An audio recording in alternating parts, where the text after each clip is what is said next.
মহাভারতের কথা অমৃত সমান প্রবীর চ্যাটার্জি বলে শোনে পুণ্যবান। নমস্কার আপনাকে। মহাভারতের কথা ষট্ত্রিংশতি পর্বে আপনাকে স্বাগত। এর আগের পর্বে শুনছিলাম মহারাজ সম্বরণ একবার নিজের দোষে হস্তিনাপুরের রাজ্য হারিয়েছিলেন। পার্শ্ববর্তী রাজ্য পাঞ্চালের রাজা সুদাস হস্তিনাপুর আক্রমণ করে দখল করে নেন এবং পাঞ্চালেরা দীর্ঘদিন রাজা সম্বরণকে তাড়িয়ে নিয়ে বেরিয়েছিল। সম্বরণ আবারও মুনি বশিষ্ঠকে নিজের পরামর্শদাতা পদে নিয়োগ করেন এবং নিজের পুত্র কুরুকে সঙ্গে নিয়ে পাঞ্চালদের বিরুদ্ধে যুদ্ধ করেন। মহারাজ কুরু, যাঁর নামে বংশের নামই হয়ে গেল কৌরব বংশ, তিনি পিতার পর সিংহাসনে বসেই রাজ্য বিস্তারে মন দেন। কুরুরাজ যখন পাঞ্চালদের ওপর ঝাঁপিয়ে পড়েন তখন সৃঞ্জয়, সুদাস ইত্যাদি বিখ্যাত পাঞ্চাল রাজাদের কীর্তি বিলুপ্ত হয়ে গেছে। পাঞ্চালেরা হীনবল হয়ে পড়েছিলেন। সে সময় রাজা সুদাসের নাতি সোমক কোনো মতে রাজ্যের একটুখানি দখলে রেখে পাঞ্চাল বংশের প্রদীপ জ্বালিয়ে রেখেছিলেন। নিজের জীবিত অবস্থায় নিজ বংশের হীনবীর্য অবস্থা দেখে পাঞ্চাল সোমকের দুর্ভাবনার অন্ত ছিল না। সেকালে যেমন হতো, বংশের প্রায় বিলুপ্তি অথবা ক্ষীণ অবস্থায় সংসারের পিতৃপুরুষেরা ভাবতেন বংশে যদি অনেক পুত্র জন্মায় তবে কেউ না কেউ পুনরায় নিজেদের রাজমর্যাদা উদ্ধার করে বংশের গৌরব ফিরিয়ে আনবে। মহারাজ সোমকও সেই ভাবনাতেই ছিলেন, আর উপায়ও তাঁর ঘরের ভেতরেই ছিল। এক রাজ্যের রাজা হলেও সোমকের রানী ছিল 100টি।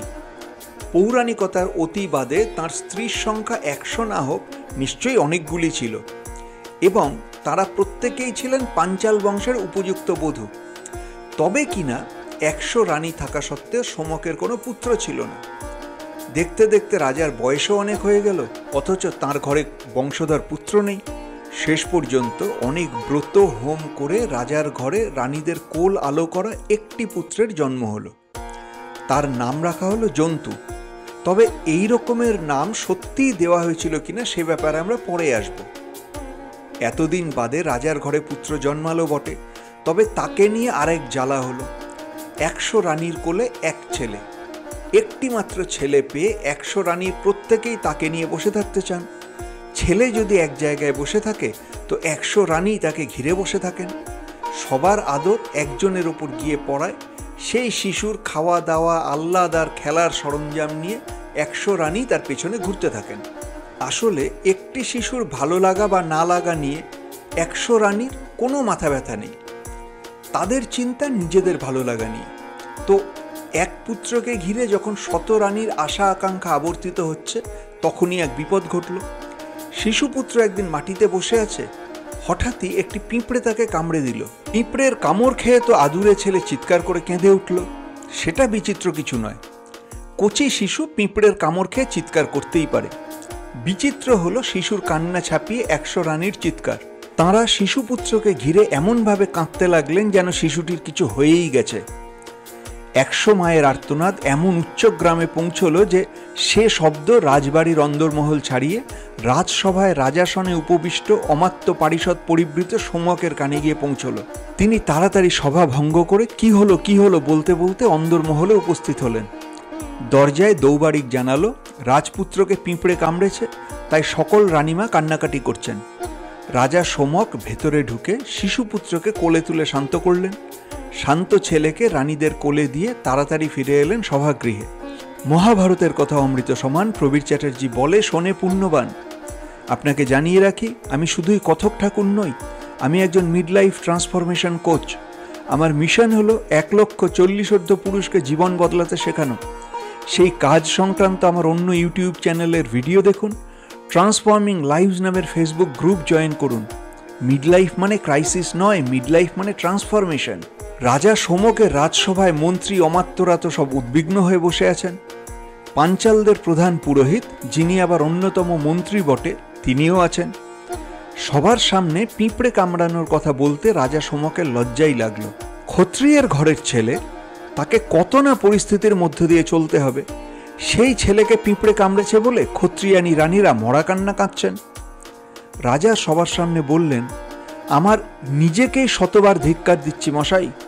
এর থেকে আমার পুত্র না হওয়াও ভালো ছিল।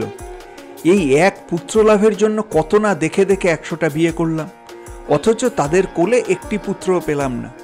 যদি বা ভাগ্য বলে একটা পুত্র হলো, 100 রানীর সবাই মিলে এমন আদর যত্ন করছে যে আমারই পাগল হওয়ার জোগাড়। রাজা দুঃখিত হয়ে অমাত্য পুরোহিতকে উদ্দেশ্য করে বললেন, এদিকে আমার বয়স পেরিয়ে গেছে আর ওই একটি মাত্র ছেলে।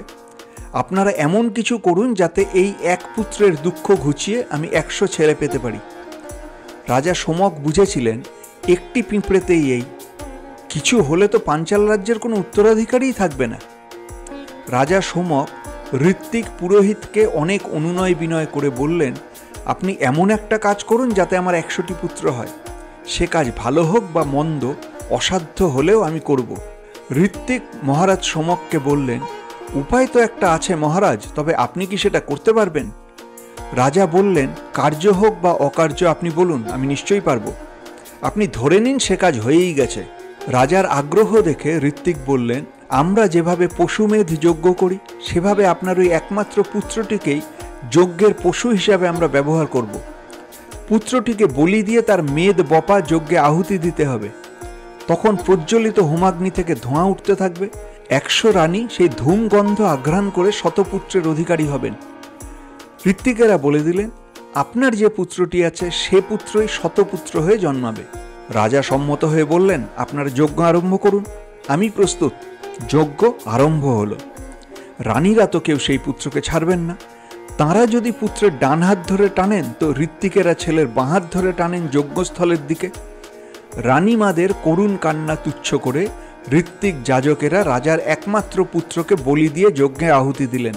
যজ্ঞের উদ্গীর্ণ ধূম আঘ্রাণ করে মুহূর্তের মধ্যে তাঁরা অজ্ঞান হয়ে পড়লেন এবং তাঁদের প্রত্যেকের গর্ভসঞ্চার হলো। গর্ভের কাল সম্পূর্ণ হলে তাঁদের প্রত্যেকের একটি করে পুত্র হলো।